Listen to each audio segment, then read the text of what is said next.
Greetings, this is Dr. Monica, the visionary for the M4 Summit, as well as the event planner. I want to share and introduce you to one of our speakers. But before I do, I want to share a personal story that I experienced, and because I want to connect it with the introduction of this speaker. If you followed me or know anything about my background, I was in higher education, and I was hired by one of the universities to be a dissertation chair for one of the doctoral candidates. And, I graciously accepted it, and I served this individual with excellence. I served him as best as I could. I found that he was not understanding some things, and it was a challenge. Little did I know is that on one of our calls, our meetings, he told me he had autism. And he said that he was laying on the floor in a dark room on his back with his legs straight up the wall. He said that was the only way he could focus to hear me and understand me. I nor the university was qualified to serve this student who had autism. I hadn't been trained in autism or any, special needs. And obviously the university didn't have anything in place to identify such individuals who may need assistance so they can properly pair them with someone who could better serve them. The issue became that this particular doctoral candidate asked for a different chair because he didn't feel I was serving him well. My boss at the time, or my manager, stated that, well, I don't understand why he doesn't understand you. You're guiding him correctly. You're giving him all the information. You're telling him the correct things. You're telling him everything I would tell him. But what we did not realize is that this person had autism. And what we were trying to do is fit everyone into the same mold and trying to get them to learn the same, to receive the same. So we're going to teach the same. Everybody has different learning styles, different problems, issues in doing things that seem to be normal. And we want to fix them. I reconnected with this particular individual because he did go on later and earn his PhD. However, what some of his posts said is, instead of us embracing individuals with autism, we're trying to fix them or cure them. They're not looking for a fix or a cure. And we're doing that because it makes normal people feel more comfortable. So the reason why we don't accept some people, their choices, is because we want them to be normal and fit into our ideology of normalcy. Whether that's been passed down from religion, from generationally, in your family, society. And many times it's an embarrassment to not only them, their parents, that they're different.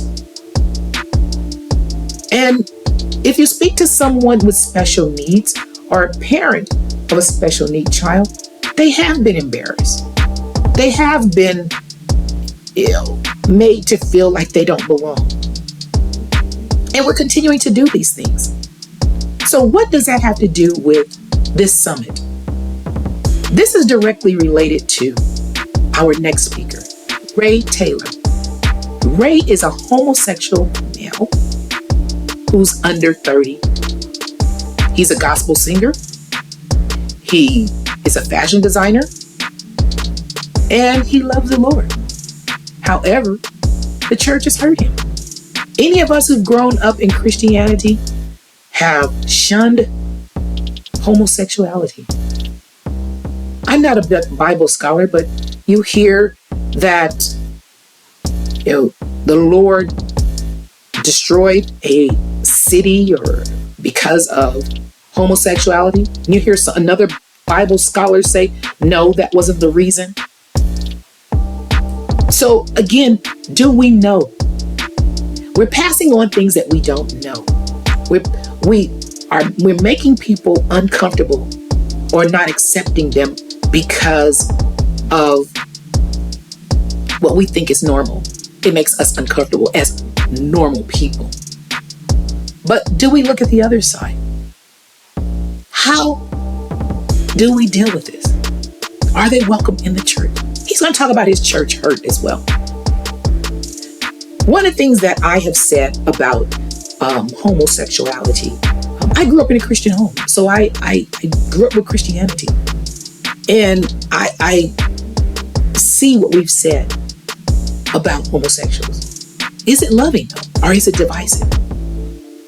I no longer practice some of the things that I've been taught. Yes, I love the Lord. I don't practice Christianity. Why? There's just some things I don't agree with because it doesn't make sense to me. How is it loving to try to cure someone from homosexuality or anything that's different than what's normal? How do we embrace them? Do we invite and embrace the homeless into church edifice? Think about those things. Ray is going to talk about his experience as a gay man, homosexual man. A few weeks ago, I was introduced to someone. Before I talk about that individual, I personally believe that many people are born gay. I've always said that. How many times have you looked at a little child and you said that child is going to be gay? Now, the argument I get, well, God didn't create them that way. It doesn't matter who created them. The issue is they were created this way. It doesn't matter. They are who they are. Do we not accept them for who they are? Do we try to pray it away? Try to beat it out of them? What do you do? Because they're different. And why does it matter to you what they choose? Who they choose? Do we know anything? Yes, I know what the Bible says, but have we gone to heaven or gone to hell to know? Do we know that there's not going to be homosexuals in heaven? Do we know this? Who are we to judge and make these statements and these rules and these divisiveness and this hate? Who are we? Who is it serving? What is it? What purpose is it serving? How does it making life better for us or anyone?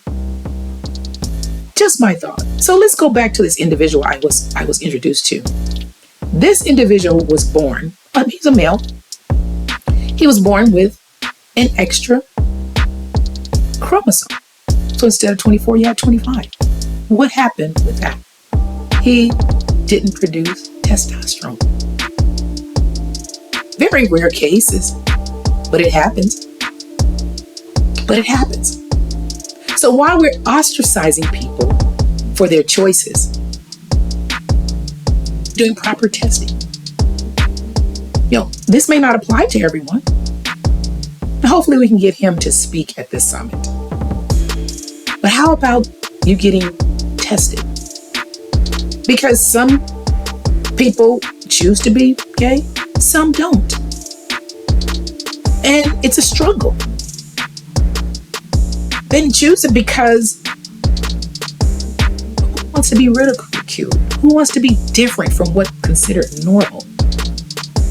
So if there is a reason, then let's get to the bottom of it. If there isn't a reason and we just want to speculate, it's because of sin, it's because of this. Well, guess what? Why is homosexual any different than any other sin? Why are we treating the pastor who molests children the same? Or is an adulterer the same? The man who beats his wife, the woman who may be beating his wife in the church. Why is this any different than any other sin? I've never heard that there's different levels of sin. But why are we ostracizing the gay community when we can't even ostracize the rest? Now, guess what? If we started ostracizing other communities and other things, everybody would be ostracized. So think about that.